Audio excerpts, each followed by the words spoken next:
for your thank you sir, thank you. Shrimati महुआ माझी 3 minutes. Shrimati महुआ माझी please. Thank you. 3 minutes. Honorable Deputy Chairman sir, economic situation in the country विषय पर मैं यही कहना चाहूँगी कि किसी भी देश के विकास के लिए आर्थिक विकास सबसे महत्वपूर्ण होता है या मेरुदंड की तरह होता है। यदि वह सीधा ना हो तो देश चरमरा जाता है। हम 21वीं सदी में हैं, विश्व गुरु बनने की ख्वाहिश भी रखते हैं, मगर चिंता का विषय यह है कि देश में बेरोजगारी चरम पर है, जिसका असर हर क्षेत्र में पड़ रहा है। रोटी, कपड़ा और मकान जैसी बुनियादी ज़रूरतों के पूरे होने के बाद ही हम कला, संस्कृति, साहित्य आदि के विकास की बात सोच सकते हैं। अब कला, साहित्य, संस्कृति क्यों? क्योंकि कला, संस्कृति, साहित्य, संगीत मनुष्यों को पशुओं से अलग करता है, देश को सम्मानित स्थान देता है, विश्व गुरु बनाने में महत्वपूर्ण भूमिका निभाता है। एक भूखा पेट व्यक्ति देश के विकास में क्या साथ देगा और देश को विश्वगुरु बनाने की ख्वाहिश में को कैसे पूरा करेगा? उन्हें सम्मानजनक रोजगार चाहिए, आर्थिक निश्चिंतता चाहिए।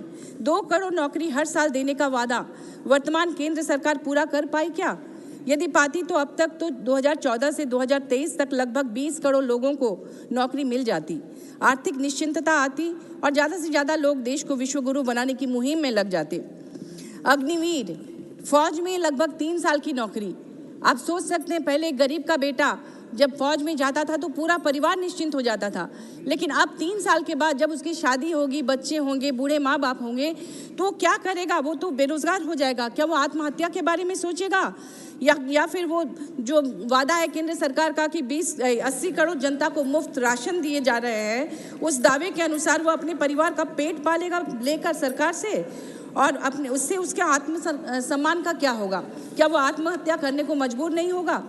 केंद्र सरकार कहती है जीडीपी बढ़ रहा है, स्टॉक मार्केट ऊपर जा रहा है, लेकिन इससे कुछ बड़े उद्योगपतियों सहित कुछ ही प्रतिशत लोगों को मुनाफा हो रहा, देश के ज़्यादातर गरीब जनता को नहीं। सरकार कहती है कि विकास हो रहा है। सरकार के दावे के अनुरूप यदि लगभग 80 करोड़ भारतीयों को मुफ्त राशन दिया जा रहा है जिनके पास खाने को पैसे नहीं, तो इसका साफ मतलब है कि इतने लोग बेरोजगार हैं, युवाओं के पास रोजगार नहीं कि अपने परिवार का पेट पाल सके, अपनी आय से चावल, आटा, अनाज खरीद सके। 80 करोड़ यानी देश के लगभग 3/4 लोगों की आर्थिक स्थिति दयनीय है। सरकार द्वारा किए जा रहे खर्च में भी व्यापक असमानता दिखती है। खर्च की प्रायोरिटी आश्चर्यचकित करती है। एक तरफ मनरेगा जैसी गरीबों की योजना के पैसे स्टेट्स को समय पर देने में आनाकानी हो रही है, वहीं केंद्र सरकार के विज्ञापनों एवं पब्लिसिटी का खर्चा बढ़ता ही जा रहा है। बेटी बचाओ बेटी पढ़ाओ जैसी योजनाओं में भी पब्लिसिटी।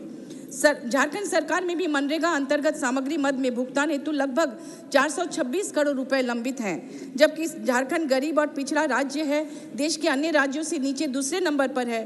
पठारी इलाका है, बारिश के अलावा खेतीबाड़ी नहीं होती, ट्रैफिकिंग की समस्या है, पलायन विस्थापन की समस्या है, और इसी के कारण बहुत ज़रूरी है कि मनरेगा के पैसे दिए जाएँ समय पर। भारत सरकार की कोल कंपनियों द्वारा झारखंड में कोयले की रॉयल्टी के लगभग 1,36,000 करोड़ रुपए लंबित हैं। माननीय मुख्यमंत्री द्वारा बार बार आग्रह करने के बावजूद अभी तक नहीं दिया गया, जबकि कोयले का देश में जो खपत है उसका मैक्सिमम हिस्सा झारखंड से आता है। ये आर्थिक सौतेलापन क्यों? पुरानी पेंशन व्यवस्था फिर से लागू की जाए, नहीं तो बुढ़ापे की लाठी भी छीन जा रही है लोगों की। हमारे स्टेट में हमारी सरकार ने कर दिया है, ऐसा हर स्टेट में होना चाहिए। राज्यों को जीएसटी संग्रह की हिस्सेदारी की देय राशि समय पर नहीं मिलती। झारखंड जैसा गरीब राज्य भी इस वजह से आर्थिक परेशानी झेल रहा है। प्रधानमंत्री आवास योजना हमारे राज्य में 8 लाख गरीबों को नहीं मिला, ये भी नहीं दिया जा रहा है। गैर भाजपा शासित राज्यों के साथ आर्थिक मामलों में भेदभाव नहीं होना चाहिए। सबका साथ सबका विकास सिर्फ जुमला नहीं होना चाहिए। धन्यवाद। Thank you. धन्यवाद महुआ माझी जी। नाउ डॉक्टर फौजिया खान जी।